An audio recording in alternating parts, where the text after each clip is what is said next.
तांबोलीकर 8 ला, साप्य भिवंडे आणि 9 ला, सॉरी 8च गाड्या पळणार या गटाला. 77 गाड्या 8च गाड्या आहेत आणि 8 गाड्यांचा रणसंग्राम. आओ चिट्ट्याच्या गाड्या घाला या ना आयोजक या ठिकाणी. आयोजक आओ चिट्ट्याच्या गाड्या घाला या ना. अभिनंदन मुन्ना शेटखडे सुटला. 77 सुटला. सुंदर गाड्यामध्ये सुंदर अशी लढत सुरू झाली. कोण होतोय सेमीसाठी पात्र? एक बाद झाला.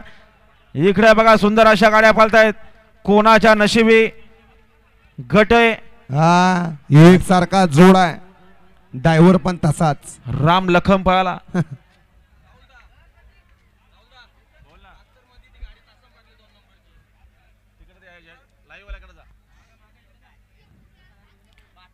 गड क्रमांक 77 चा निकाल. गड क्रमांक 77 चा निकाल. तास क्रमांक 1 वरून धावली गाडी. रंगा आणि शंभू स्वर्गीय किशोरानंद पाटील बोनिवली आनंदनगर या गाडीचा 1 नंबर आला. सुंदर असा साज पाहला. शंभू पाहला. गाडी सेमीसाठी पात्र. अभिनंदन योगेश शेठ पाटील, संदीप शेठ पाटील, हेमेश शेठ पाटील. गाडी सेमीसाठी शेवटचा भव्य आणि